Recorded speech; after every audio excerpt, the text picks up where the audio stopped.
Estudiantes de Ingeniería de Control 2, vamos a empezar con las clases. A ver, ¿quiénes han dicho buenas tardes? Bonito. Ahí está bonito. Va aumentando, va aumentando. Y los demás, ya. Entonces, después de que nos hemos reído un rato, ya, continuamos. Hoy día vamos a ver la parte de simulaciones, ya que la idea es que nosotros sepamos cómo predecir el comportamiento de algo que ya está formado físicamente. Al querer predecir no quiere decir que sabemos cómo es toda su parte mecánica o física. No, lo que estamos viendo es su comportamiento para una determinada señal que le está ingresando al sistema. Porque al final todo lo que nosotros estamos analizando son señales. Todo lo del sensor es una señal. Por lo cual puede ser cualquier tipo de equipo, pero igualito, es una señal. Por lo cual todas las leyes físicas que apliquemos, sí es cierto, nos va a servir un montón para el entendimiento, pero del proceso. Y que ese proceso es capturado por los sensores y que eso se transforma en señal. Eso es como las cosas están sucediendo. Eso es muy distinto al querer predecir cuál es la forma del objeto. Si quisiéramos predecir la forma del objeto, tendríamos que usar otra teoría en la cual tendríamos que ver las vecindades de los compañeros para poder predecir el comportamiento del futuro. Y esa teoría son autómatas celulares. En el caso de nosotros lo que estamos haciendo es ver el comportamiento del sistema en formato de señales. Sigamos. Vamos a compartir pantalla.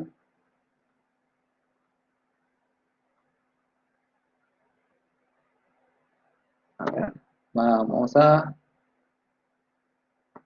ver dónde estás. Hoy día nos corresponde. A ver dónde estás, un ratito. Hoy día, no, acá no está. Debe estar acá. Como que voy cerrando varios porque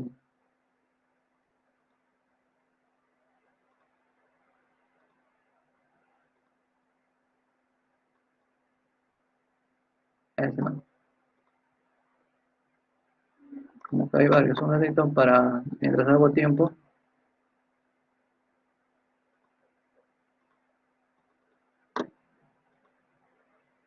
Es chistoso o mal.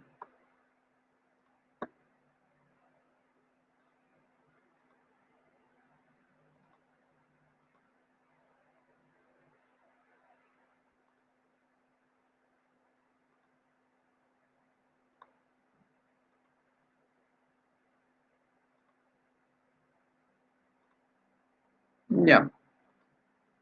Nosotros vamos primero a ejecutar este código que ustedes ya lo tienen. El rojito sale porque tengo que borrar esta parte que dice hoy. Ya no quiere que le digan hoy. Le quitamos el orden. Ya. Ejecutamos. Ya no sale rojo. Ayer vimos la hoja de datos. Vimos la parte comparativa que realmente sí concordaba con cómo se llama, con la hoja de datos y las ecuaciones que se reflejan como los resultados que se están mostrando acá. Veíamos que sí funcionaba, pero ahora hay otra acotación, es entender lo que está escrito en el código.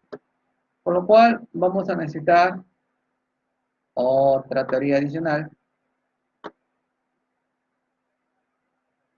Está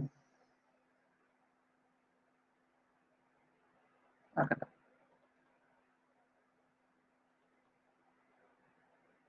¿Dónde estás? ¿Dónde estás? ¿Dónde estás?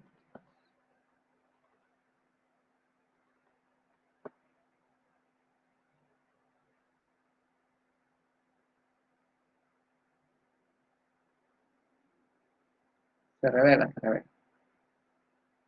Ya,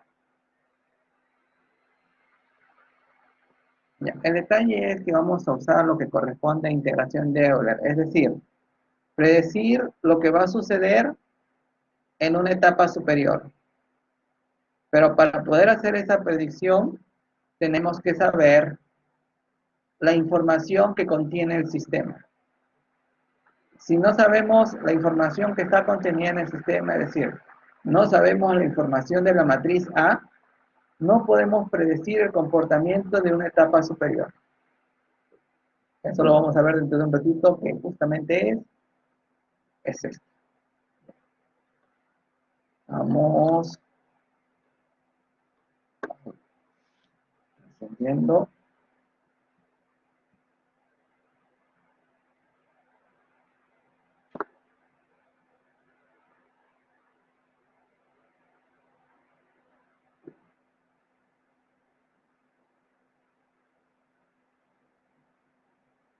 Ya, acá, ya, vamos a esto, otra cosa. Nosotros, ya.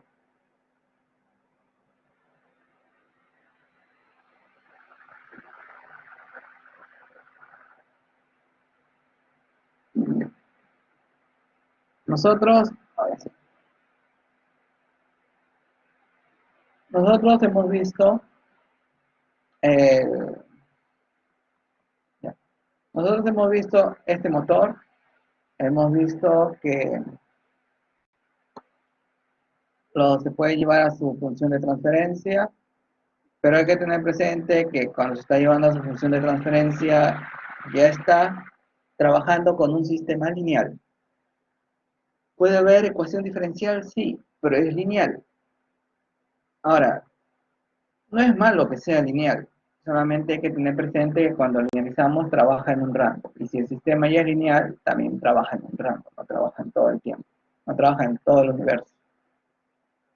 Por lo cual, hicimos todas estas deducciones y llegamos a esto.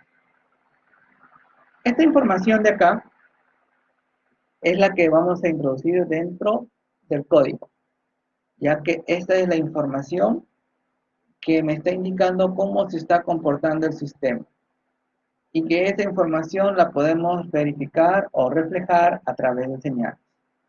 Pero esas señales van a estar en función de las definiciones que le hemos dado al sistema. Por ejemplo, la masa es una definición, la resistencia es una definición, la inductancia es una definición. Cada uno de estos son definiciones. Por lo cual, la ecuación diferencial que vamos a obtener que describe al sistema, en realidad es una ecuación diferencial de definiciones a las cuales nosotros le damos una interpretación para saber qué es lo que está sucediendo. Sigamos. Con eso, vamos a recordar,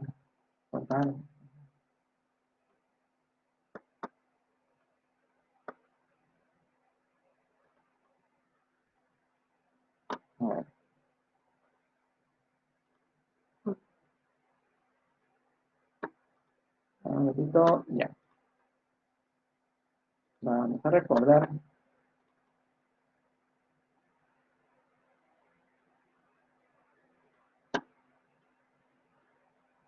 Acá está. Lo que vimos ayer, vimos de este motorcito. Todas estas características que están acá definidas, vimos el significado y que sí concordaba, por lo cual ya ahorita no es necesario mostrar eso. Pero todas estas se tienen que trasladar, porque todas estas son definiciones. Estas definiciones nos sirven para poder describir el comportamiento del sistema. Ustedes también pueden crear sus definiciones. Cualquier persona puede crear una definición. Ya, sigamos. Entonces, Todos esos valores están acá.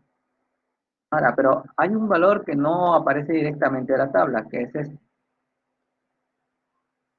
que es el coeficiente de fricción viscosa. Y que también les mencioné que eso sucede o que se obtiene de la ecuación de acá.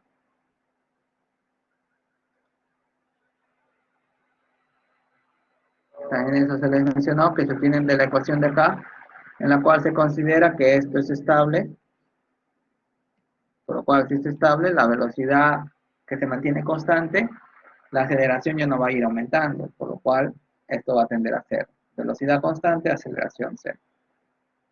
Adicionalmente, vamos a considerar que no hay torque de carga y solamente vamos a trabajar con este término y este término y con eso obtenemos la fricción viscosa. Este es un término variable.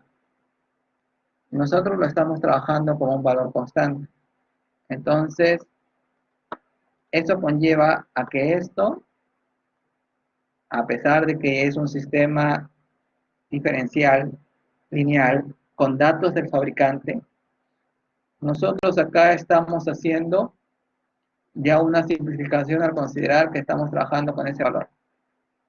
Ahora, pero este valor está relacionado con la fricción del sistema. Entonces, se supone que ese valor debe ser chiquito porque cuando tú compras un motor, ese motor no está oxidado.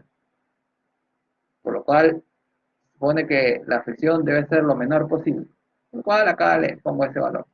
Tú le puedes aumentar y vas a ver que va a aumentar el consumo de corriente. ¿Por qué fricción? Como es nuevo, le pongo esto.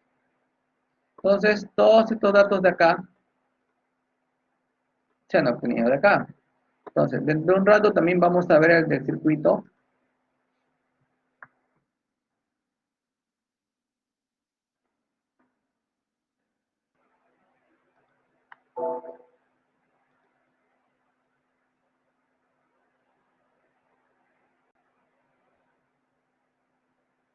De dónde está el circuito eléctrico, donde, esperamos que se cargue, en Proteus nosotros podemos saber cuánto vale cada uno de los voltajes en función de las señales de entrada que están teniendo. Pero las informaciones que tenemos solamente son de resistencias, inductancias, condensadores. Por lo cual esta inductancia es una definición, este condensador es otra definición, esta resistencia es otra definición, esta fuente de alimentación también es otra definición y la fuente de corriente es otra definición. Puede parecer, tal vez, ¿cómo se puede decir? Uno podría decir, pero ¿cómo me estás diciendo que esas son definiciones si es que yo las estoy viendo? El voltaje, tú lo ves porque hay un instrumento que mide la cantidad de electrones que pasa por un determinado hilo. Y con eso se obtiene una deflexión de la aguja. Y con eso nosotros hacemos las mediciones, porque nosotros nos hemos adaptado a eso. Entonces, todos nos estamos basando desde mediciones y definiciones que hemos hecho desde el inicio. La mesa, para poderte comunicar y decirle a otro que es mesa, a la mesa la defines como mesa. Entonces, en general, sin excepción, todos son definiciones. No hay nada que no sea una definición. Ya, sigamos. Teniendo presente eso, volvemos a lo del motor, porque también tenemos que hacer lo del ejercicio del circuito. Ya vimos que hemos calculado el coeficiente de fricción viscosa, pero hay mucho delay. El ratito está diciendo, ya va a pasar la imagen. Sigo esperando a que pase la imagen. Seguimos esperando a que pase la imagen. Y no quiere pasar la imagen. Y seguimos esperando. Como que no quiere pasar la imagen. No, vamos a otra vez a volver a iniciar.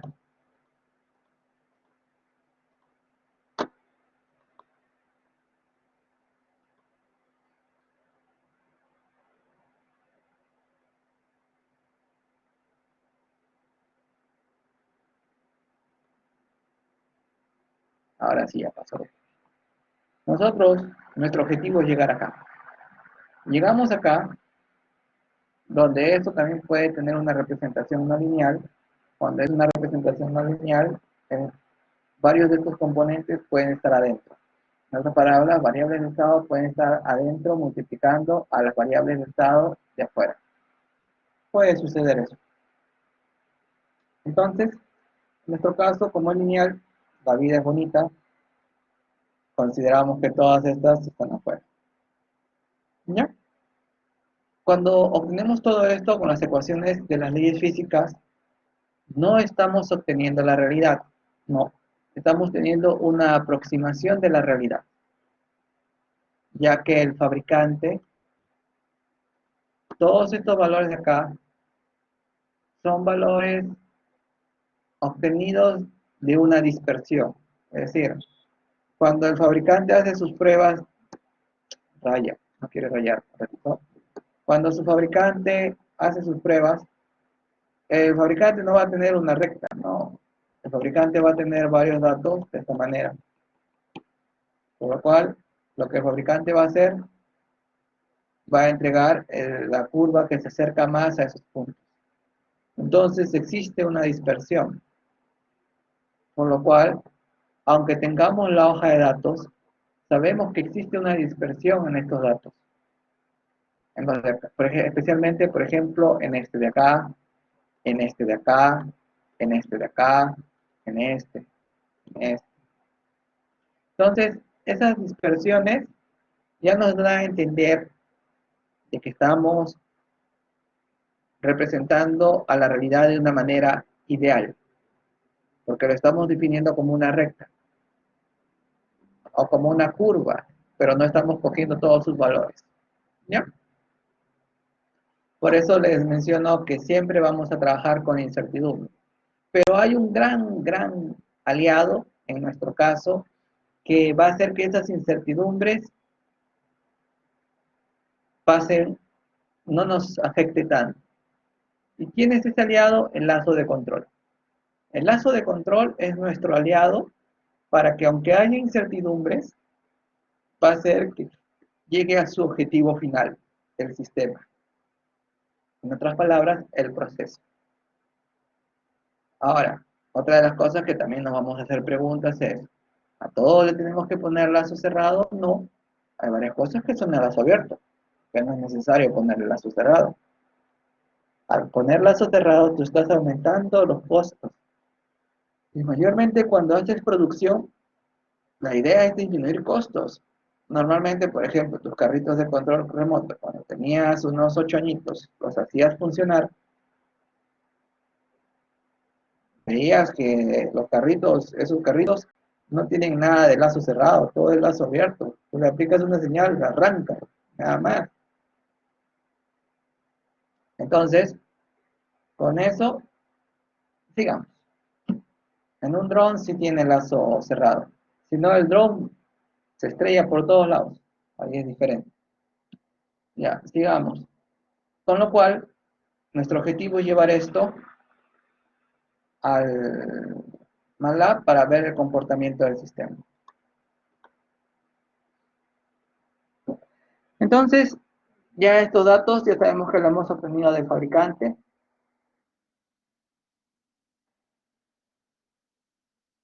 Y acá están las matrices que hemos calculado de las ecuaciones.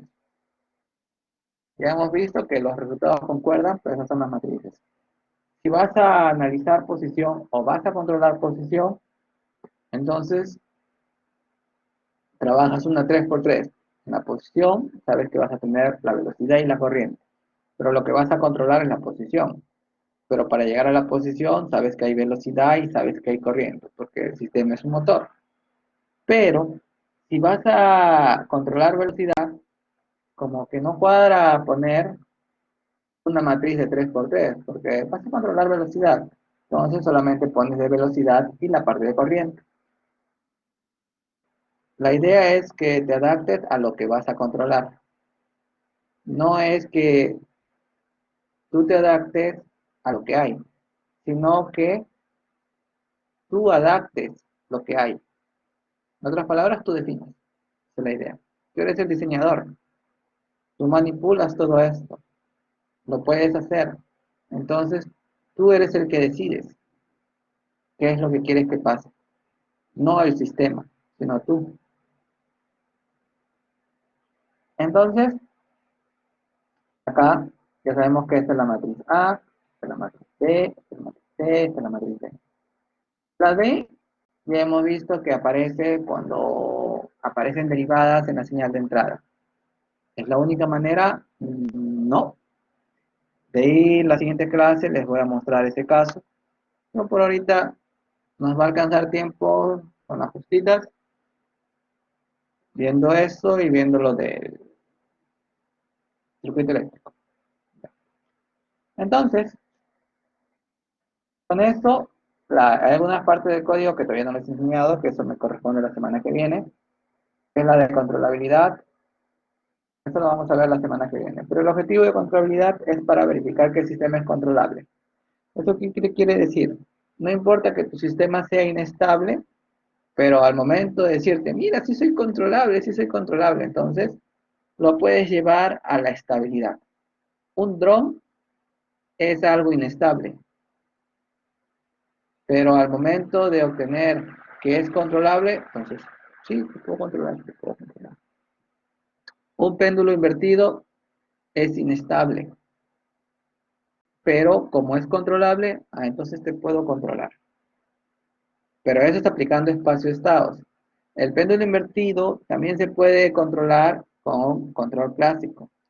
La diferencia es que la cantidad de sensores que se usan en el control clásico solamente es la señal de salida. Claro que me pueden decir que hay otros sistemas con 2 grados de libertad, que hay otros sistemas en el cual estás haciendo sistemas en cascada, pero esos son casos especiales. Lo estamos viendo en forma general. Estamos trabajando con un solo grado de libertad. Entonces, teniendo eso presente, vemos que el clásico, el problema es que le falta sensores. Mejor dicho, mientras más sensores tengas, es mejor, tienes más información. Al tener más información vas a poder actuar mejor. Espacio de estados es lo que hace. Se habilita un montón de sensores, porque son las variables de estado, para obtener mayor información y obtener un mejor control. En el clásico, no, solamente tienes normalmente un sensor, pero trabaja. Y la pregunta es, si en control clásico, con el función de transferencia, o con un PID, o con un P, lo puedes resolver en vez de aplicar los algoritmos de espacio de estados, de frente, escoge el proporcional. En ingeniería se escoge lo más fácil. Y no es por facilismo, sino es por lo que les menciono, la complejidad va aumentando debido a que se van repitiendo todos esos sistemas que son sencillitos. Aunque algunos lo hacen por facilismo. Ya, sigamos. Con eso, con eso le seguimos bajando. Acá están los autovalores. Ya hemos visto, más adelante vamos a ver las transformaciones. Acá están los polos en forma separada y esta es la parte de la convolución para la multiplicación de los polos. Esto de acá es conversiones. Esto es para llevarlo a su forma canónica controlable. Eso todavía lo vamos a ver la semana que viene. Lo cual, ahí está para que sepan que ahí está. Se puede mandar también del espacio de estados a su formato función de transferencia, ya lo saben también. Ahora, acá hay una diferencia con la mayoría de los códigos. La mayoría de los códigos o sistemas que ustedes están trabajando, cuando ustedes ven el libro de Ogata, ves que dice 1, 2, 3, 4 submatrices de información, que es la A, te dan valores enteros. Pero a ver, vamos a ver acá qué valor me está dando la matriz de información. como que estos numeritos de acá están bien feitos. Entonces, estos numeritos de acá no es uno, no es 2, y está multiplicado por 10 a la 4, por lo cual estamos viendo un caso más próximo a la realidad. No estoy diciendo que es igual a la realidad, es más próximo. Aún así, aunque hicieras identificación del sistema, se pierde información. Pero con eso es más que suficiente para poder realizar el control. Sigamos. Acá, ¿por qué le estoy dando tantos numeritos? Nuestro motor trabaja con numeritos chiquitos. Acá está la -3, a la -4, ahí había a la -7, esta -3, -4, por lo cual, como vamos a utilizar la integración de Euler necesita de la información del sistema. Y como esa se va a proyectar a través de la tendencia, que es la derivada, si la tendencia no se proyecta adecuadamente, va a colapsar. Y en este caso, para que eso no suceda, se tiene que trabajar con sistemas de la misma magnitud. En este caso, si es 10 a la -7, trabajar con 10 a la -3 como que no cuadra. Por lo cual, esta es la razón que se perdió, por donde ya apareció. Es la razón por la cual hago esto. Más adelante, ustedes pueden cambiar esta diferencial de tiempo, ponerla 0.01 y van a ver lo que sucede y que se distorsiona toda la información, porque estás perdiendo información. A pesar de que ese diferencial de t también estás perdiendo información, pero prácticamente no afecta en mucho. Y como les había mencionado ayer, a pesar de que en la teoría se dice que entre dos puntos existe algo más, en ingeniería para nosotros hay en un momento que por practicidad solamente lo llevamos a 7 cifras significativas. Más abajo ya no. Digamos, con eso acá te está definiendo el tiempo final, acá te está definiendo las condiciones iniciales, tanto para el homogéneo y tanto para el no homogéneo. Entonces, con eso, sabemos que acá está la señal de entrada, vamos a trabajar con lo que conocemos con 1 y le vamos a quitar el torque porque ahorita no tiene caso trabajarlo así. Después lo pueden variar y ustedes analizan lo que pasa. Ya, entonces, estas son las condiciones iniciales del homogéneo. Ya sabemos que el homogéneo es cuando no hay señal de entrada. Y el no homogéneo, que hay la señal de entrada, pero estamos considerando que las condiciones son condiciones iniciales en el tiempo 0 son 0. Por eso ya le estoy poniendo 0. Si tú lo puedes considerar acá un valor diferente de 0, sí, también lo puedes considerar. Y vas a obtener también un determinado resultado.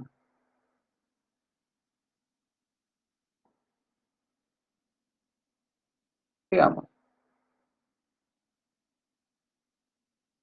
Entonces, pasamos ya al bucle. En la parte del bucle, vemos que la señal de entrada puede ser una rampa, puede ser un sigmoide.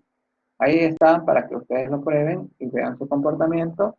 En nuestro caso, nosotros le vamos a trabajar con un escalón. Un 1, que es lo más sencillito. Con eso, lo que hacemos es guardar la información. A ver, me pareció escuchar preguntas. A ver,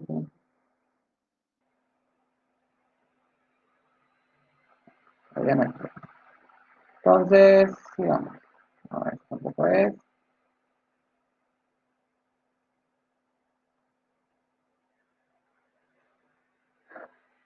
Con eso, estamos guardando la U acá, porque la idea es graficar. Nosotros ejecutamos para obtener gráficas. Ojo, hacemos el algoritmo para obtener gráficos. En realidad los algoritmos también se utilizan para solucionar problemas. Pero esos algoritmos nosotros los obtenemos si es que describimos el comportamiento físico del sistema. Pero las únicas cosas que emanan el sistema son señales. Sigamos.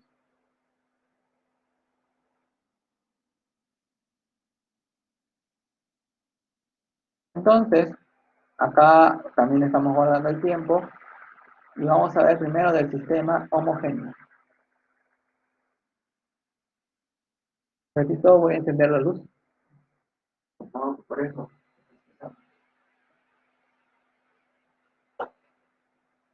Ya, encendió la luz. Llegó la luz. Entonces, acá, como hemos mencionado, son tres variables de estado: posición, velocidad y corriente. Las tenemos que graficar. Lo que tenemos acá, solo vamos a ver del primer gráfico. La figura 2 es de la velocidad, solamente el primero. Lo otro es repetición, ya eso ustedes lo pueden analizar tranquilamente.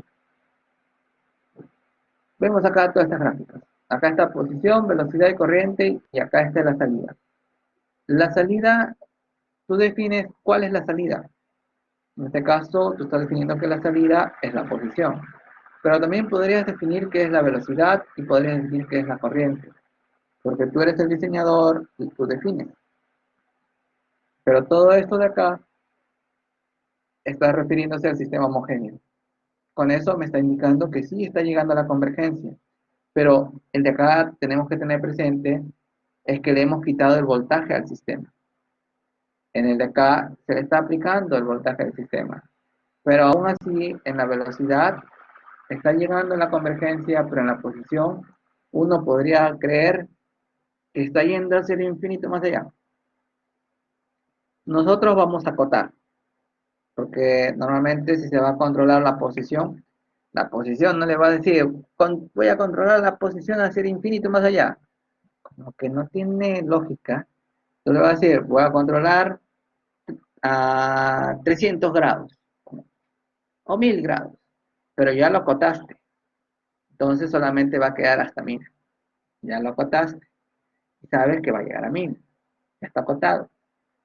Por lo cual a este sistema, porque justamente cuando veamos la ecuación característica, vamos a ver que va a aparecer un cero en el denominador, que justamente va a caer en el eje imaginario, y algunos autores que se les respeta dicen que ya al momento que está sucediendo eso, el sistema es un sistema inestable. En mi caso, yo lo veo como un sistema críticamente estable, como otros autores lo ven. Por lo cual, al final, eso solamente son definiciones, porque al final lo que va a interesar es controlar la posición. Sigamos. Y por lo cual, nos interesa saber si el sistema va a ser controlable. Porque si es controlable, si estamos contentos y felices, sabemos que lo vamos a poder controlar en la parte de posición. ¿Ya? Lo mismo en velocidad. Lo mismo en corriente. Todavía no estamos hablando de la observabilidad, que esto lo vamos a ver un poquito más adelante, en el cual vamos a visualizar que podemos virtualizar a los sensores. Pero para poder virtualizar un sensor tenemos que obtener la información del sensor, la información del sistema. Sigamos. Entonces, con eso, vemos el código. Acá ya sabemos que estamos guardando la información de la posición. Estábamos guardando. Me revelaba un ratito. Acá estamos guardando la información de la posición, velocidad y corriente. Ya sabemos que esto corresponde al x puntito más ax, donde no está apareciendo la u porque ya sabemos que es 0. Y acá está lo que corresponde a la salida. La matriz AP corresponde a la información y la CP corresponde a qué nosotros queremos definir que va a salir. Ahora, esta parte de acá es la más importante. Ustedes van a ver diferentes cantidades de códigos. Algunos utilizan las ODEs para poder encontrar las soluciones a lo de acá. Yo no hago eso. ¿Qué lo puedo hacer? Sí, pero no lo hago. Yo utilizo lo que es el método de integración de Euler. La ventaja de eso es que yo sé lo que estoy haciendo en el código y puedo verificar cómo está evolucionando. Y de esa manera yo no le estoy dejando a la máquina que haga y que yo no sepa qué está haciendo, aunque esté dando la respuesta correcta. Una de las cosas que ustedes tienen que tener presente en la programación, ustedes tienen que saber lo que hace cada etapa del código. El problema de, por ejemplo, de Arduino es que tú tienes tantas librerías que obtienes el resultado, te funciona, pero son excesivas librerías. Pero uno me podría decir, el C++ también tiene librerías, sí. El C también, sí. Entonces, ¿dónde está la diferencia? Es que en el volumen de la cantidad de librerías para poder entender. Entonces, ¿en cuál se debería entender mejor la programación? Es Assembler. Porque para que yo haya entendido el C, he tenido que aprender Assembler. Mejor dicho, para mí, más fácil es aprender a programar cuando aprendes algo que tiene secuencia lógica. Assembler es mucho más lógico que el C. En el C tienes que aceptar muchas cosas que son así. En el Assembler, tú sabes lo que está sucediendo en cada ciclo. Pero los dos lenguajes son necesarios. Tanto el C, el Assembler, C++, Arduino también, que es C++ en sí.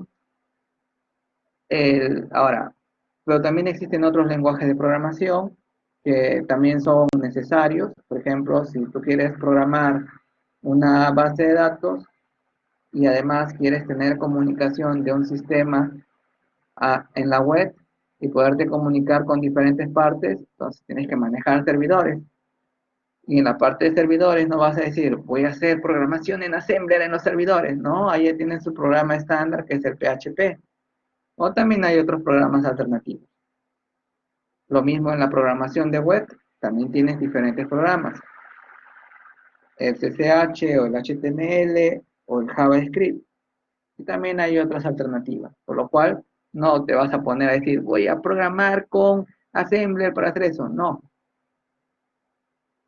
Cada cosa tiene una determinada función, cada código o cada lenguaje va a un determinado sector.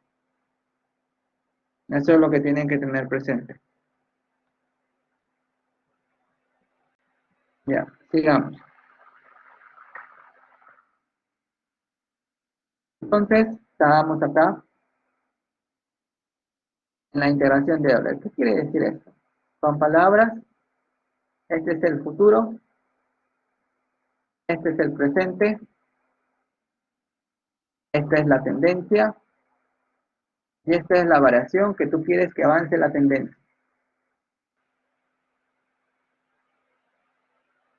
Ahora, me estás diciendo, ¿pero qué? ¿Cómo sabes el futuro? ¿Cómo puede ser que sepas el futuro, que eres mago? Uno me puede llegar a pensar eso. Porque acá yo te estoy diciendo, mira, mira, este es el futuro. Es igual al presente, más su tendencia, por cuánto avanzaba esa tendencia. ¿Está hablando? ¿Qué está hablando? Entonces, tenemos que ver cuál es la tendencia. La tendencia es esta. Y la tendencia es la derivada. Y la derivada está formada por la información multiplicada por las variables de estado, que son los sensores. Entonces, como tienes esta información por sus señales que le están ingresando, estás obteniendo la tendencia. Si lo queremos ver en forma gráfica, por eso les digo, ustedes lo que tienen que realizar es la interpretación a la parte matemática. Ya, por ejemplo, tenemos esto. Vamos a ponerlo de esta manera. Tenemos este puntito. Vamos, el puntito 1. Tenemos como que lo borro, no me va a ayudar mucho esa gráfica. Tampoco me va a ayudar mucho esa gráfica. A esa sí me va a ayudar. Ya, tenemos un puntito. Vamos a decir puntito 1. Ah, tenemos otro puntito. Puntito 2. Entonces, la idea es predecir lo que va a suceder en 2, sabiendo la información que se tiene en 1. En la curva lo puedes hacer porque tienes la función.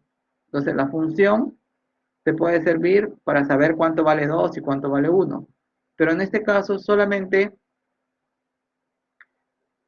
bueno, no en este caso. Ahorita lo que estamos viendo es que solamente vamos a usar la información de 1. Entonces vamos a poner la información de 1. Vamos a decirle que esta va a representar a la altura del tanque. Porque ya hemos visto que su deducción y el tanque es una curva. Su altura es una función que es una curva. Entonces, vamos a suponer que esta es la curva, porque podría ser cualquier curva. Entonces, como ya hemos hecho esa suposición, vamos a decir, yo quiero saber la altura del tanque en el tiempo,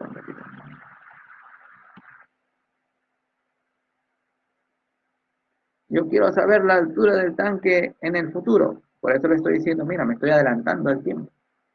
Pero para eso necesito la información, un ratito, voy a agrandarlo para escribir bien. Pero yo necesito la información del presente. Porque esta es la información del 2, esta es la información del 1. Para eso necesito más la derivada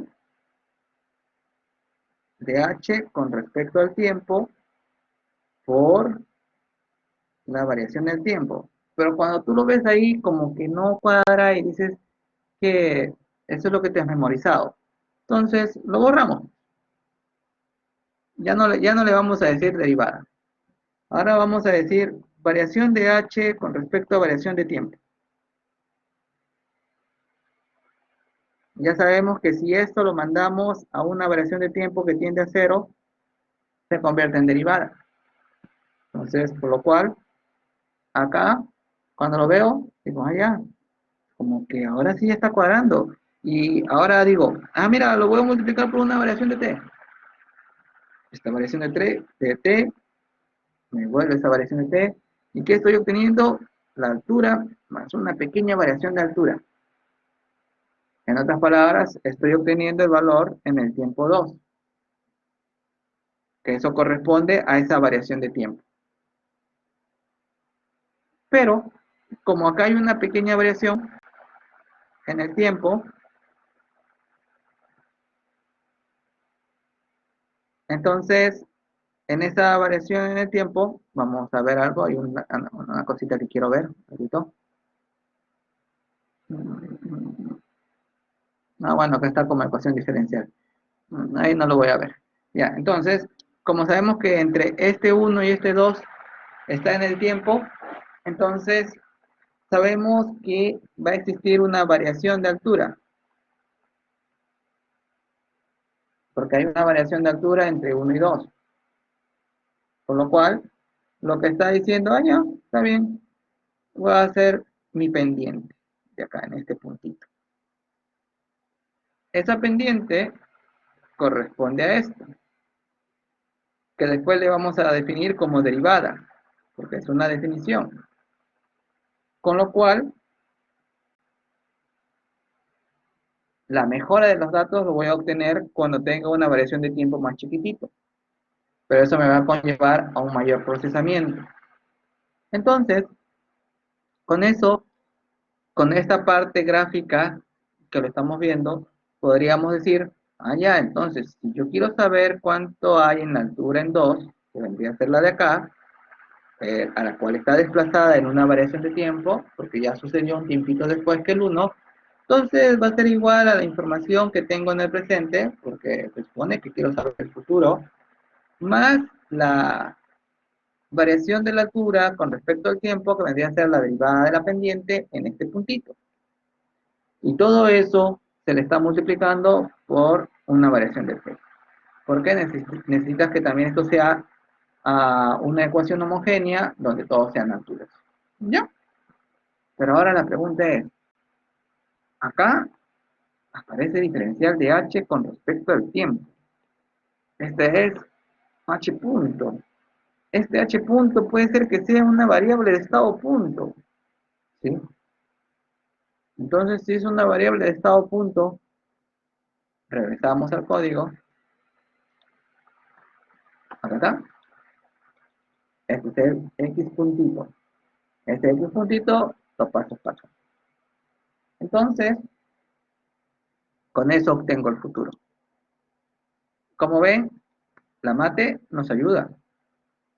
Pero en este caso, lo que estamos haciendo es jugar con las ecuaciones, porque todo lo estamos representando con funciones. Y todo eso se obtiene como resultado de la parte sensórica. Eso deben tenerlo presente. Con lo cual, hasta ahí todo chévere.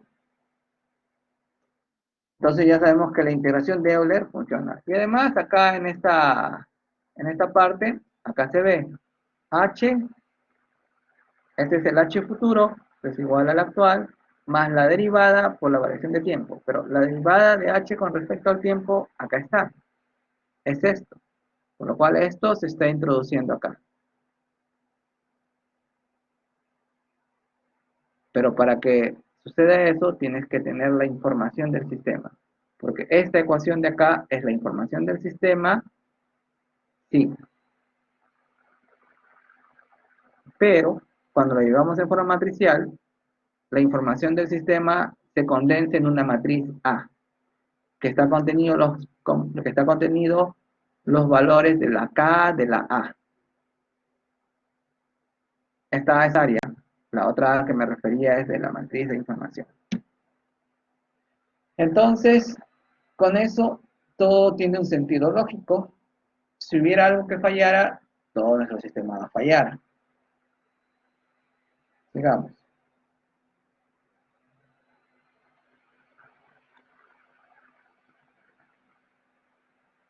Con lo cual, acá está la salida. Aguardamos. Ahorita, más adelante, cuando entremos, no, a ver, más adelante el orden del código va a importar. Bueno, ahorita importa, pero ténganlo en mente lo del orden del código. Especialmente cuando veamos observadores optimales. Con lo cual, ya al terminar la ejecución de esta parte, obtendríamos esto. Ahora, si quiero hallar no homogéneo, entonces lo mismo, guardo la información de los sensores. Acá, ahora sí se le está aplicando la señal de entrada.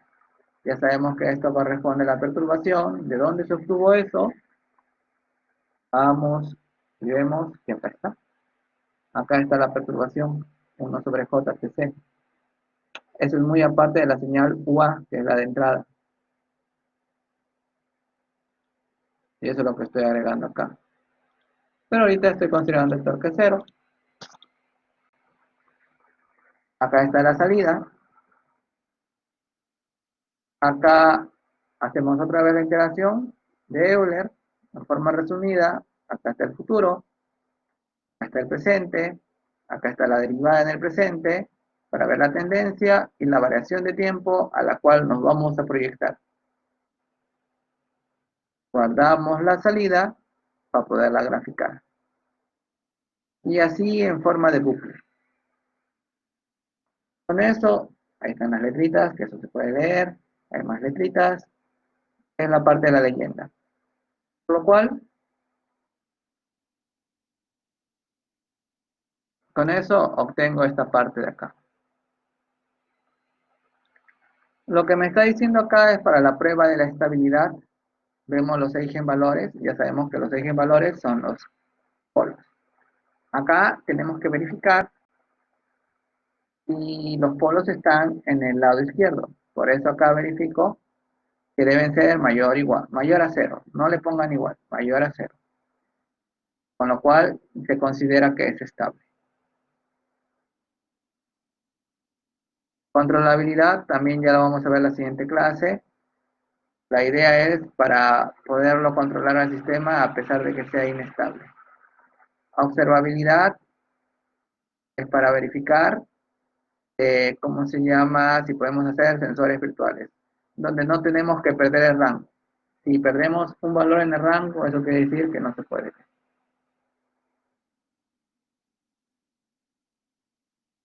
Bueno, no es que no se pueda, sino que si se hiciera, daría un error grande, porque solamente tendrías la información de las otras variables de estado y una quedaría suelta. Eso les voy a mostrar gráficamente. Y el caso de acá se vuelve a repetir, pero ya en este caso para la velocidad. Por lo cual eso ustedes lo pueden revisar, porque es lo mismo. Es repetición. Por lo cual eso lo analizan y toca el correspondiente break. 10 minutitos y continuamos. ¿Algo que hay alguna pregunta? ¿Alguna pregunta?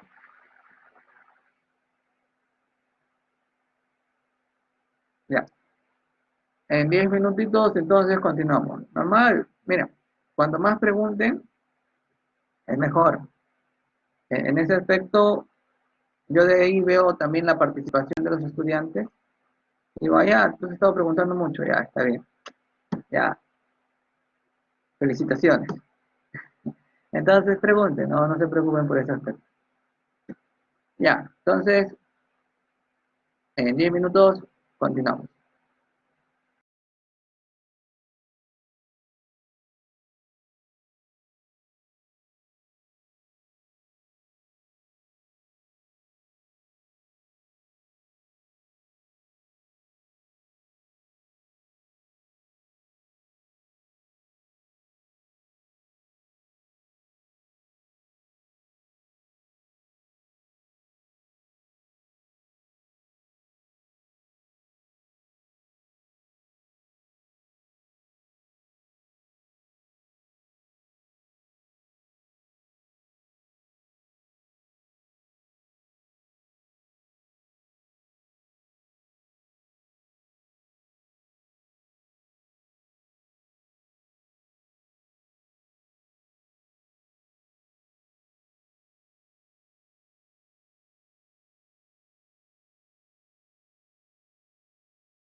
Continuamos, pero ahora ya corresponde a la parte de circuitos.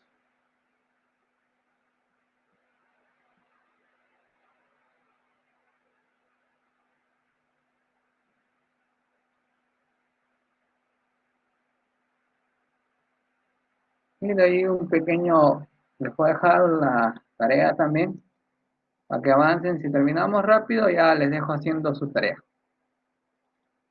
Veremos.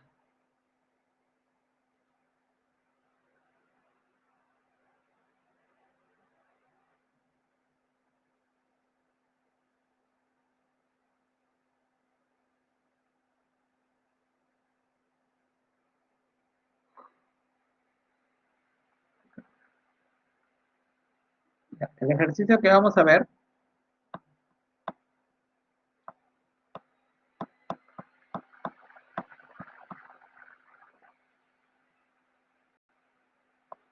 hay varios tienen para revisar. Vamos a ver esto. Primero vamos a borrar todo esto de acá.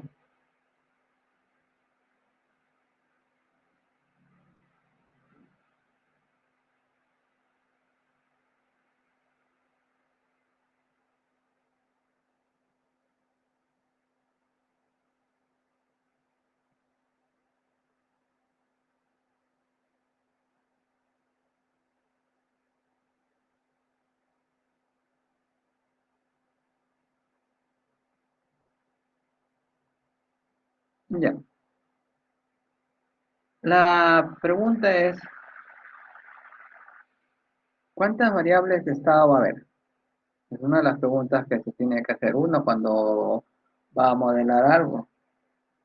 O por lo menos decir cuántas ecuaciones diferenciales va a haber. Esa es otra de las preguntas que se tiene que hacer. Otro, ver cuáles van a ser las entradas. Y otro, la salida, uno la define. ¿Cuál va a ser la salida? ¿Ya? En ese aspecto, para poder saber la cantidad de variables de estado, lo que vemos es cuántas ecuaciones diferenciales hay, o en la parte directa de los circuitos vemos cuáles son los que almacenan energía.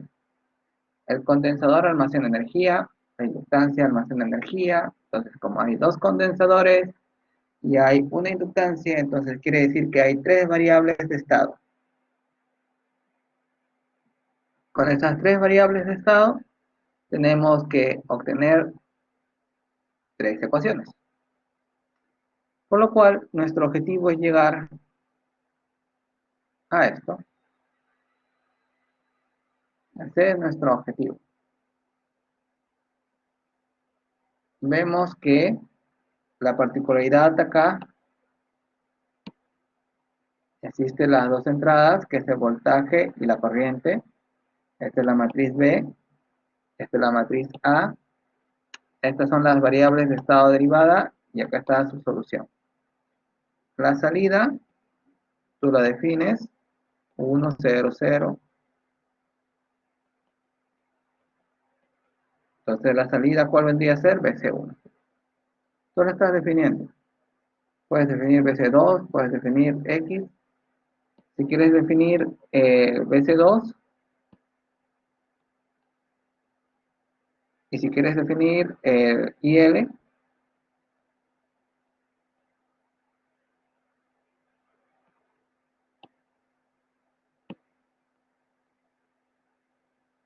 ahí está. Entonces, como vemos, nosotros la estamos definiendo. También podemos definir todas, ¿sí?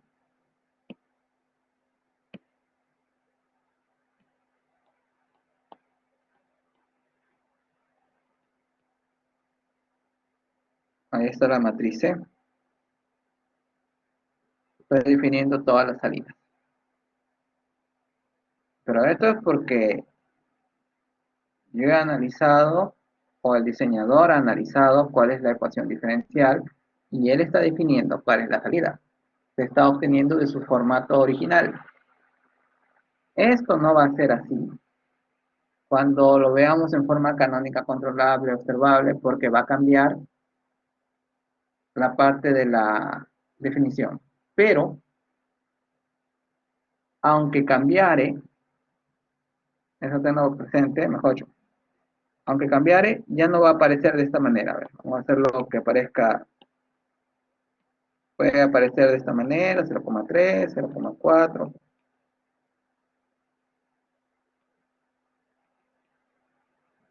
Ya, podrá estar cambiando la matriz C.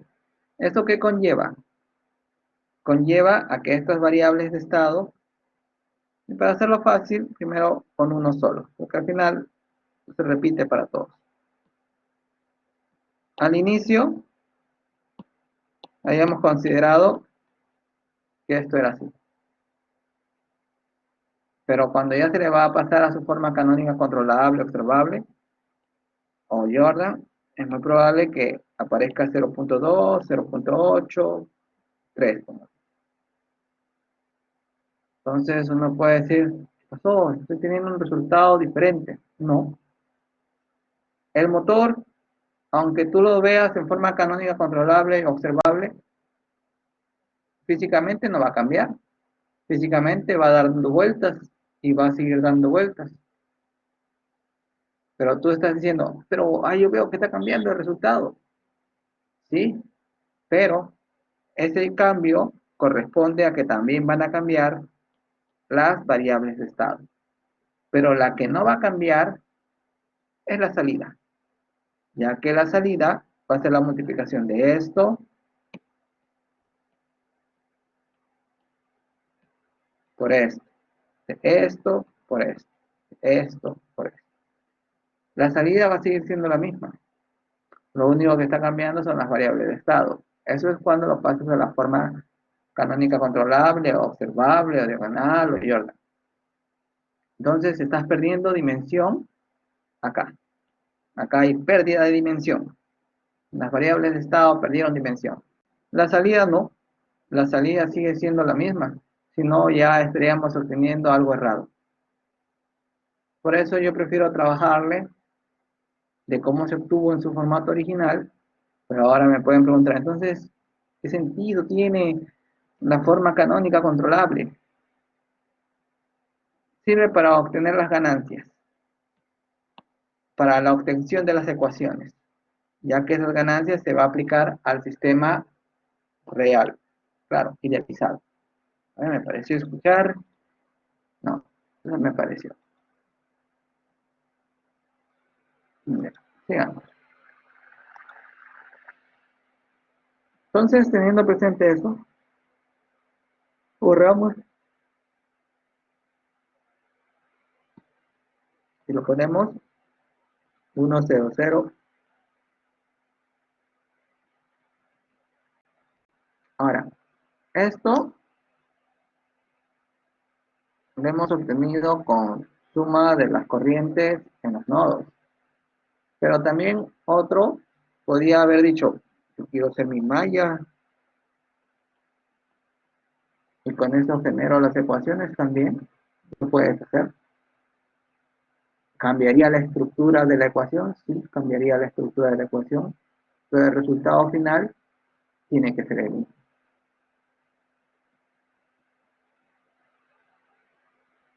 Sigamos. Entonces, acá vamos a ver que al de acá lo vamos a definir como si fuera el común. ¿Ya? Sabemos que esta es la entrada. Sabemos que esta es otra entrada. Sabemos que esto, como ustedes ya lo tienen, la tarea es que tienen que verificar que el resultado de acá va a dar igual que la simulación que el de acá. Vale, para que no aparezca el rojito de desconfianza.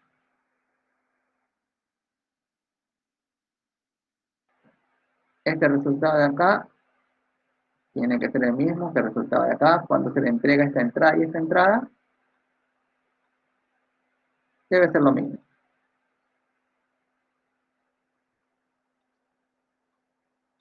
¿Ya? La ventaja de acá, que lo estoy viendo todo el transitorio. Por lo cual, chévere. Ahora, que eso lo puedo extender a un sistema grandote, sí, lo puedo extender. ¿Que puede ser un sistema no lineal? Sí, también lo puedes extender. Pero la resolución de los sistemas de ecuaciones, cuando son sistemas no lineales, cambia. Ya es otra metodología. Ahí se utiliza Newton-Raphson. Si nos alcanza tiempo, les mostraré. A veces alcanza, pero ya eso no entra en el examen.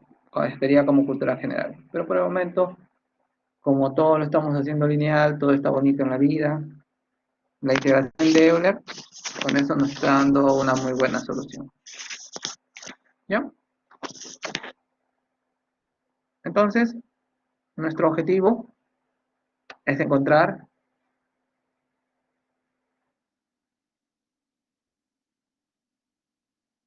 estas matrices. Esas matrices son las que me van a servir para poder hacer la simulación. Ahora, uno me podría decir, como hemos hecho al inicio del tanque, pero si es no lineal, ¿no te parecería mejor que lo linealices y con eso haces tu análisis? Como les mencioné, al momento de tú linealizar, ahí pierdes un montón de información, pero como tú vas a trabajar en el punto en el punto en que estás linealizando, en ese sector ahí no hay pérdida de información, no hay casi nada de pérdida de información. Pero mientras más te alejes de ese punto de información, ahí ya estás perdiendo y degradando tus resultados. Porque uno quisiera, no, yo lo quiero tener para todos los intervalos. Aunque lo tuvieras para todos los intervalos a través de los sistemas no lineales, aún va a seguir siendo algo ideal. Que se puede aproximar a la realidad en un 99.9%, sí, pero sigue siendo todavía algo ideal. No es real, es solamente una aproximación. Como les dije, en todas las cosas hay dispersión, y eso es en todos los componentes. Cuando ustedes han visto las resistencias, hay tolerancias, y eso es en todo. Los condensadores también, en todo. Entonces, eso tienen que tenerlo presente. Con eso, sigamos. Nosotros, para identificarlo mucho más rápido, vamos a llamarle a este que es Z1, a este que es Z2, a este que es Z3, a este que es Z4, a este que es Z5. Así, de esa manera los identifico mucho más rápido. Ahora, seguimos a las flechitas. Vemos que esta alimentación le está entregando a todo el sistema y esto también le está entregando a todo el sistema. Uno podría decir, yo no lo quiero ver como fuente de corriente, entonces acá lo puedes transformar a una fuente de voltaje con su resistencia. Pero como ahorita lo estamos viendo como ejercicio, lo dejamos ahí. Con eso, sigamos. Con lo cual, vemos que esta flechita indica que está habiendo una alimentación hacia este sector y este sector. Ahora, esa alimentación lo vamos a trabajar con el sistema convencional. Ustedes ya saben bien que los electrones se desplazan en el otro sentido, pero las ecuaciones siguen siendo válidas con el sistema convencional o con el ya corregido. Las ecuaciones siguen siendo las mismas, por lo cual no hay mucho inconveniente. ¿Ya? Entonces, como sabemos que esta corriente se va a dividir en estos dos, es lógico que sea la suma. Ahora, vamos a girarlo para que alcance todo.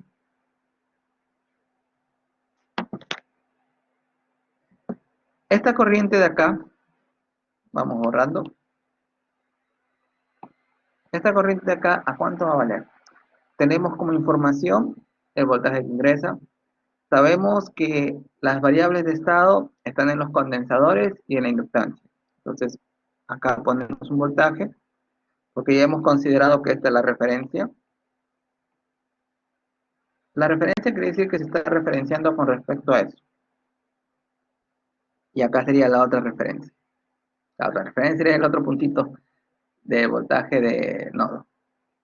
Entonces, la corriente de Z1, que es la de acá, va a ser igual al voltaje que está entregando al sistema menos este voltaje de acá, dividido entre la resistencia que está acá.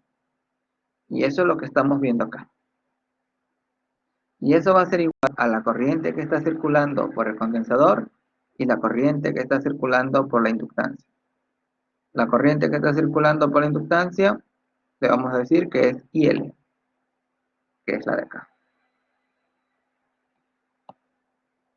que corresponde al Z3. Ahora, la corriente del condensador, sabemos que la ecuación de la corriente del condensador podría ser la capacitancia por la derivada de voltaje con respecto al tiempo.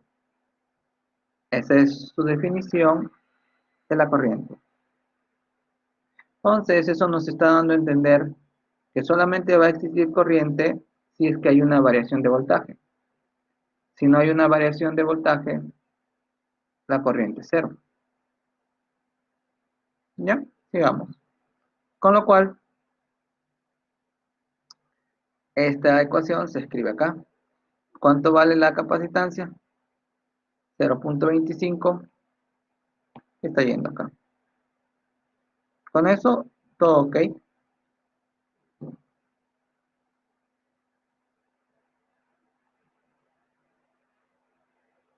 Nos ponemos a procesar 0.25 BI menos 0.25 BC. Este de acá lo estamos pasando acá. Y esto va a ser igual a esto. Nuestro objetivo es encontrar las derivadas. Este pasa a dividir. Al pasar a dividir, va a quedar este término de acá. Como les mencioné, el objetivo es encontrar las derivadas de las variables de estado. BC1 ya apareció con su derivada.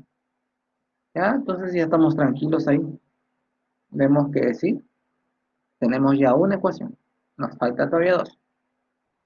Entonces ya hemos trabajado con este sector de acá. Nos falta trabajar con el sector de acá.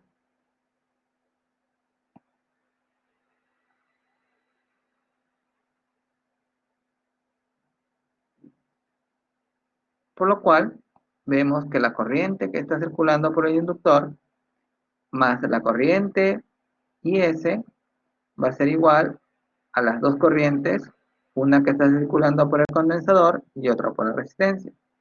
Esa ecuación es la que se muestra acá. Con eso, sabemos que la corriente del inductor, la que está en Z3, va a ser IL. La corriente IS va a seguir siendo IS. Ahora tenemos otras dos corrientes. La de la resistencia, sabemos que va a ser BC2 entre la resistencia, que acá está, que corresponde a Z5, y la del condensador es lo mismo. La capacitancia por la derivada de voltaje con respecto al tiempo. Entonces, 0.5, acá está, y acá está la derivada de voltaje con respecto al tiempo. Entonces, a ver, pregunta.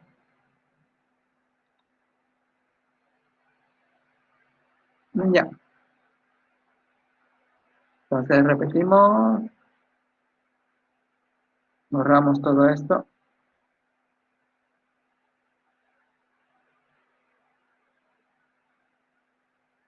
Nosotros ya hemos analizado esta parte de acá.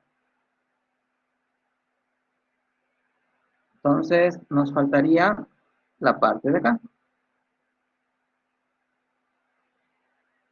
Esta corriente, como ya hemos definido que está yendo para este sentido, acá ya la flechita nos está indicando que va en sentido contrario. Entonces, esta y esta va a dar origen a esta y a esta.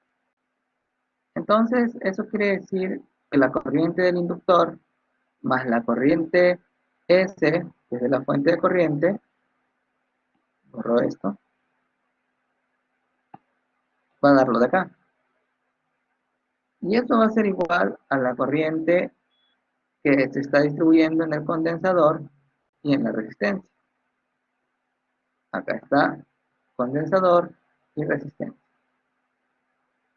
La corriente del inductor es IL. Entonces, acá está IL, vuelve a bajar IS. La corriente IZ5, que es esta, vendría a ser el voltaje del condensador 2, porque este es un nodo. El nodo tiene el mismo voltaje, idealmente. Ya saben que cuando ustedes han armado sus circuitos, ponen cables, y esos cables internamente tienen una resistencia, aunque tiendan a cero o no es cero. Pero para nosotros lo consideramos que eso es cero. Ya, sigamos. Entonces, con ese BC2, si queremos obtener la corriente que está circulando por la resistencia de un ohmio, lo dividimos entre esa resistencia. Y es lo que se está viendo acá. Ahora, pero también tenemos que analizar la corriente que está circulando por el condensador, que vendría a ser la capacitancia o la derivada del voltaje con respecto al tiempo. Pero el voltaje es la variación de voltaje de este punto con respecto a este punto. Se está refiriendo a esta variación. Y como este de acá se ha considerado que es cero, entonces va a ser con respecto a BC2.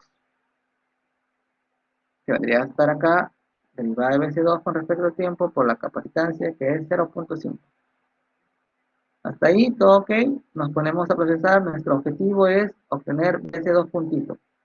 Por lo cual, repito,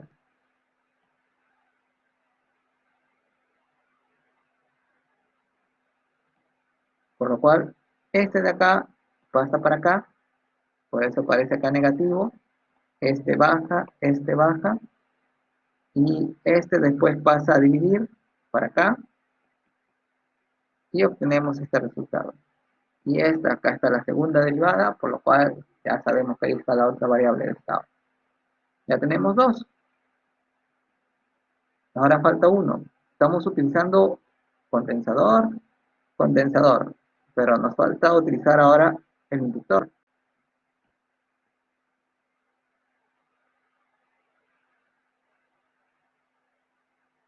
Borra por acá. Ya. Como nos falta usar el inductor, nos recordamos cuál es la ecuación de voltaje, porque ¿qué tenemos acá? Tenemos un voltaje, tenemos otro voltaje, entonces podemos restar esos dos voltajes. Pero eso ¿a qué va a ser igual? Va a ser al voltaje que va a estar almacenado, mejor dicho, el voltaje que se va a tener el inductor.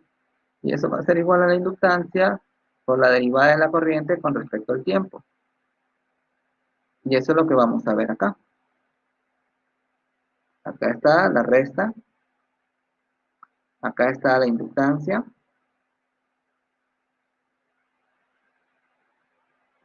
Por la derivada de la corriente. En otras palabras, si no hay variación de corriente, no hay voltaje. Y con eso, como tengo que despejar al i puntito, queda esta ecuación.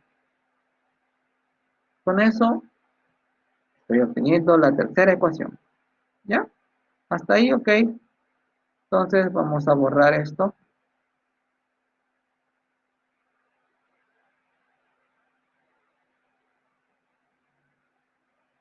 Vamos a verificar lo siguiente. Se supone que estas 1, 2 y 3 están acá. Vamos a ver si es cierto. I1 prima, o I1 punto, ahí está. 0.5 por BC1, acá está. Menos 0.5 por BC2, acá está. 0 por IL, 0. 0, 0 por estos dos, sigue siendo 0. Por lo cual, concuerdo. Después tienes la de acá, BC2. Esta, ya está. BC2. ¿Aparece acá BC1? No. ¿Aparece BC2? Sí, menos 2. ¿Aparece IL? Sí, 2. Y este corresponde a la entrada. Entonces la entrada la hemos definido acá como BI y IS. La entrada solamente aparece IS. Entonces el B debe ser 0. Y el I debe ser 2, porque acá te está indicando que es 2. Ahora faltaría compararlo con la ecuación 1. A ver si se ve. Vamos a ver. Bueno, ya no se ve. Ya. Vamos viendo. Ah, no, sí se ve, sí se ve. Yo pensaba que iba a escribir de nuevo. Acá vemos BC1 punto. BC1 punto. BC1 menos 1. Está menos 1. BC2 no hay. 0. Y menos 4. 4. Después aparece la señal de entrada BI. Acá está BI. Y no aparece. Por eso 0. En las otras ecuaciones sí aparece BI. Y con eso obtenemos el sistema. Y con eso obtenemos también la salida que nosotros la hemos definido. Ahora, ¿por qué es importante esto? ¿Por qué siempre digo que esta es la matriz de información? La matriz de información, esta es la matriz A. Pero esta matriz, ¿en dónde están los datos? Acá están, miren. 0.25, 4, 2, 0.5, 1. Todos esos datos son los que están contenidos acá. ¿Y cómo está siendo amplificada la entrada? Está acá, en la B. ¿Y dónde está toda la información del sistema? En la A. Por eso siempre le digo la información. Con eso, al tener toda esta información, hacemos lo siguiente. Ustedes lo tienen que hacer la tarea, pero de todas maneras, acá se les va a mostrar. Acá están los valores, que ya le hemos obtenido de la figura. Como ya lo tenemos en forma matricial, estamos pasándolo acá en formato matricial. Acá la salida la estamos definiendo. Acá es lo mismo, ya hemos interpretado lo que significa todo esto. Eso no cambia. Acá está la entrada. Eso, lo vemos acá de nuevo. Acá está el A, la de la información. Acá te está indicando cómo se está amplificando la entrada. Acá está el B. Lo que estoy diciendo acá es el C.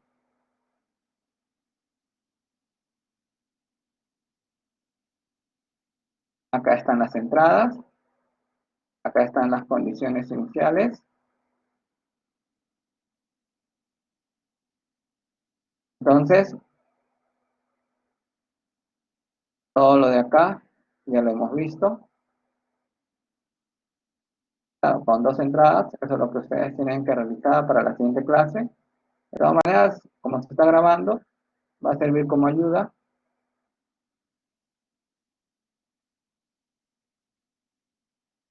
Y se ve la controlabilidad y se ve también los polos. Ahí ya te dice que es estable, controlable y todo. Ejecutamos. Acá vemos, a ver a cuánto marca.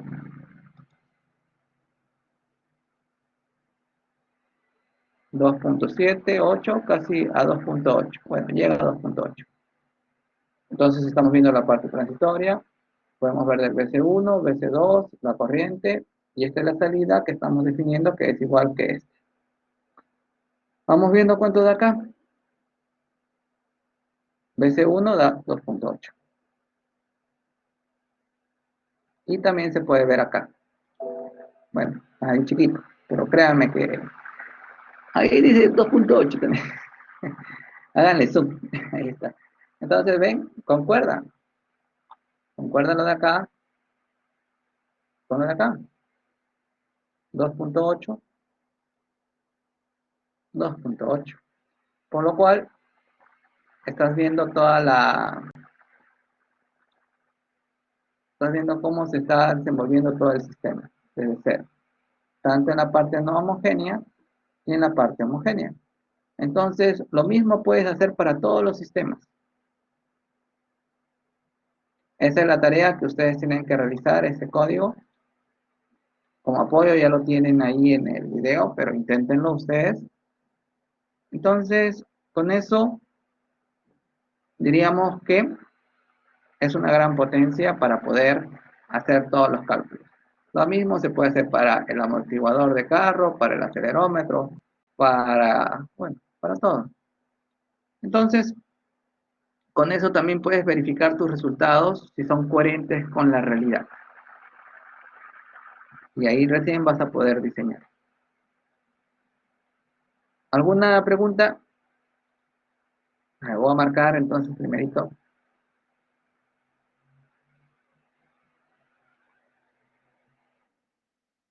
Mejor menos.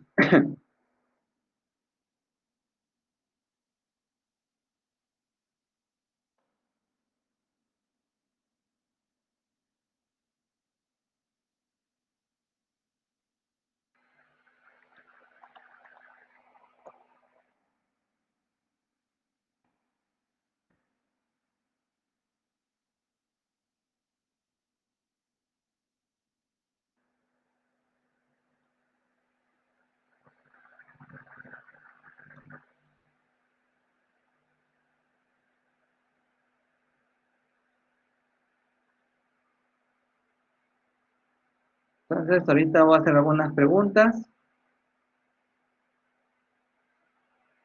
Vamos a ver cuántos caídos va a haber. A ver cuántos hay. Hay dos. Así que preguntas y un caño.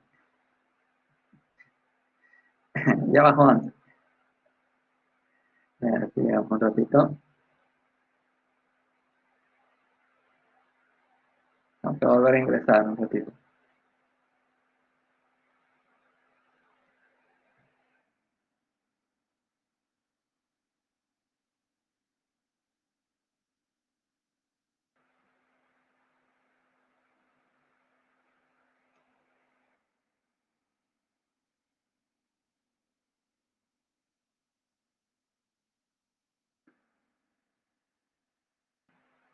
Siempre bueno. A ver si ya registró. Por si acaso. Ya. Con lo cual, a ver cuántos quedan. Ya. A ver, vamos a ver a quiénes vamos a preguntar. Solamente nos quedan unos 7 minutos.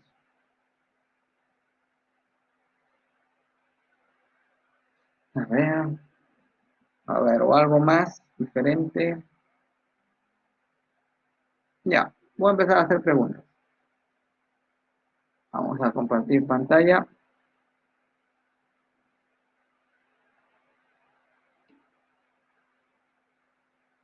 ¿A qué están preguntando?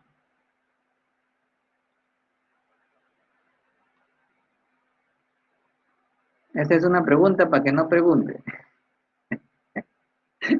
En vivo son ustedes. Ya. Entonces, ya ahorita vemos esa parte.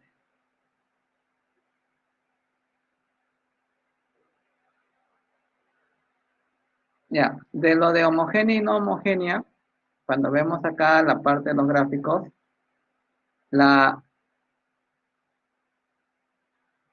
la parte homogénea corresponde a que la señal de entrada es diferente de cero, pero puede tener condiciones iniciales diferentes de cero, pero en el tiempo cero, como se ve acá. La respuesta no homogénea se le considera que tiene una señal de entrada, pero sus condiciones iniciales en el tiempo cero son cero. Si quieres tener la respuesta total, sumas los dos. ¿Ya está? ¿Y dónde hemos visto esa teoría? La hemos visto, con eso ya terminamos. ¿Sí? A ver, ¿dónde hemos visto?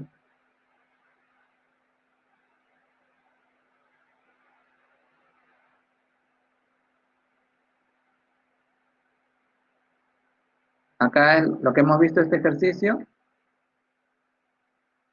o en otras palabras, su ecuación general, para que, acá está, esta es su ecuación general, no, esta es la que se está aplicando para la parte total, donde está la homogénea, y la parte no homogénea. Entonces, acá está la homogénea y la no homogénea, que corresponde a estos gráficos, a la homogénea y no homogénea, donde la homogénea, la señal de entrada es cero, pero sus condiciones iniciales en el tiempo cero no necesariamente son cero. Y la de acá corresponde a cuando se le está aplicando una señal de entrada, donde sus condiciones iniciales en el tiempo cero son cero. Que hay el caso general cuando no se empieza en el tiempo cero, sí, se empieza en un tiempo de un segundo, pero en nuestro caso ya lo estamos considerando todo que empieza de cero, que puede estar cargado. Ya, con eso sería la clase de hoy. ¿Alguna pregunta? Ya que su compañero lo salvó al hacer una pregunta para no poder preguntar. Ya. Sí, Johnny. John. Y en el caso del ejercicio que resolvimos hoy, ¿cuál sería la homogénea y la no homogénea? Ah, ya. En el caso del ejercicio, ¿de cuál? ¿Del circuito eléctrico o del motor? Sí, del circuito. Ya. Acá esta sería la homogénea. No, pero esa, en ecuaciones, Ah, las ecuaciones serían esto. Las ecuaciones,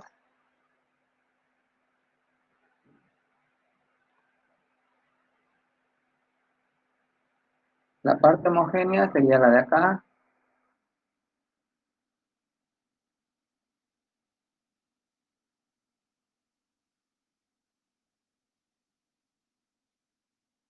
Esta sería la homogénea. Esta partecita de ahí sería la ecuación homogénea. Y la no homogénea sería la de acá. Ahí está, donde consideramos que este torque vale 0. Y ahí ya está la implementación. Con eso se ve que existe relación.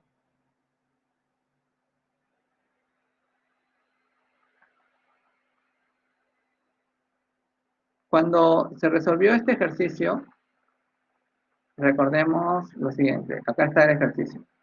Cuando se resolvió la parte homogénea, llegamos a este resultado.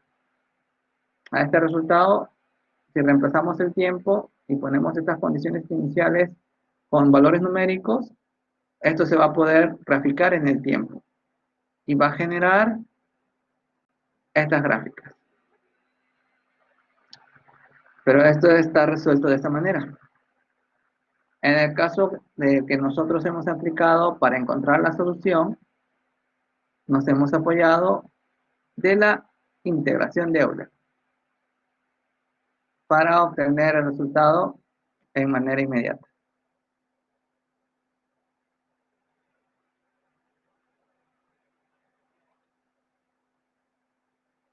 ¿Alguna pregunta más? Si no, ya los veo. Ya. Entonces, ya que sus compañeros, así debe ser. Ustedes hacen preguntas, más dinámica es la clase. Ya. Muchas gracias. Si no hay otra pregunta, ¿hay otra? Los veo en la siguiente clase. Cuídense. Hasta luego.